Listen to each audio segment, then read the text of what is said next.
आज हम जानेंगे संधि के बारे में कि संधि क्या है। सबसे पहले हम संधि का अर्थ जानेंगे। संधि दो शब्दों से मिलकर बनी है। सम जमा धी। संधि का शाब्दिक अर्थ है जोड़ या मेल। संधि विच्छेद का अर्थ है अलग होना। ह्रस्व यानी कि छोटा।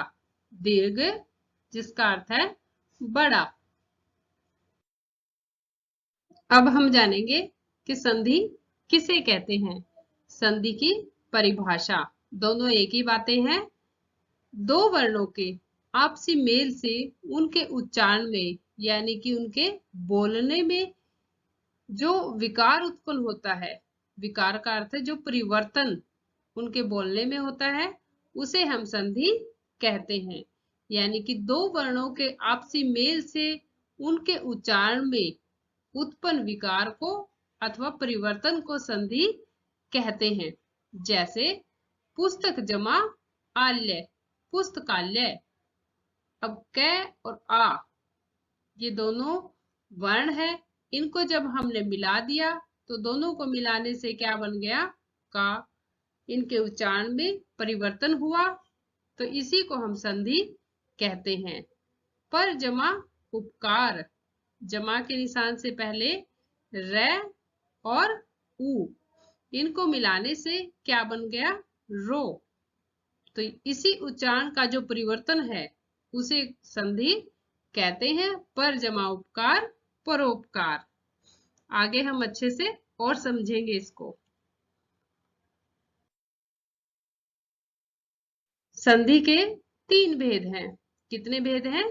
तीन। कौन कौन से? पहला है स्वर संधि जिसे हम अच संधि के नाम से भी जानते हैं। दूसरा है व्यंजन संधि जिसे हम हल संधि के नाम से भी जानते हैं। और तीसरा है विसर्ग संधि।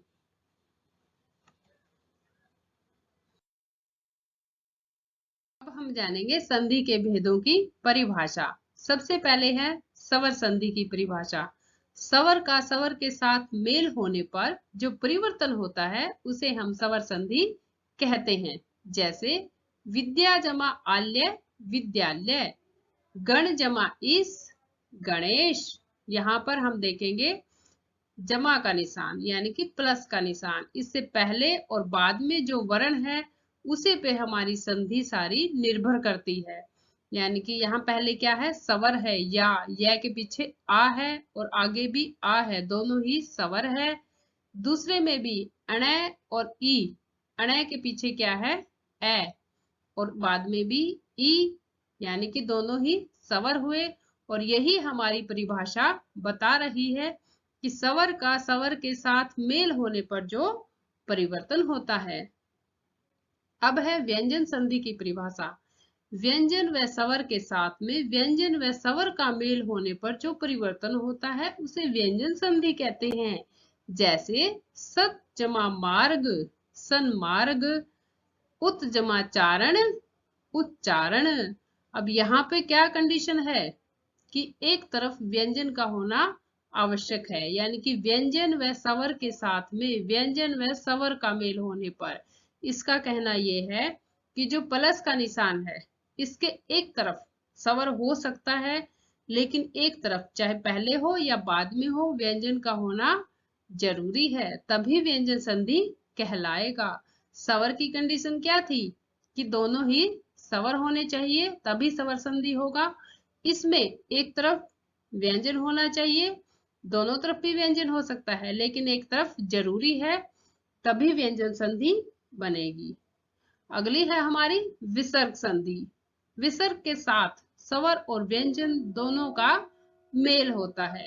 यानी कि यहाँ क्या कंडीशन है कि एक तरफ विसर्ग होगा पहले, प्लस के निशान से पहले विसर्ग और बाद में विसर्ग और स्वर दोनों में से कोई भी हो सकता है। तो नमः जमाते नमस्ते, आसी है जमा बाद आशीर्वाद। ठीक है, स्वर में प्लस के निशान से पहले और बाद में स्वर होंगे दोनों ही। व्यंजन में एक तरफ का व्यंजन होना आवश्यक है और विसर्ग में पहले विसर्ग होगा और बाद में स्वर व्यंजन में से कोई भी हो सकता है। इसको विस्तार से हम अगली वीडियो में करेंगे।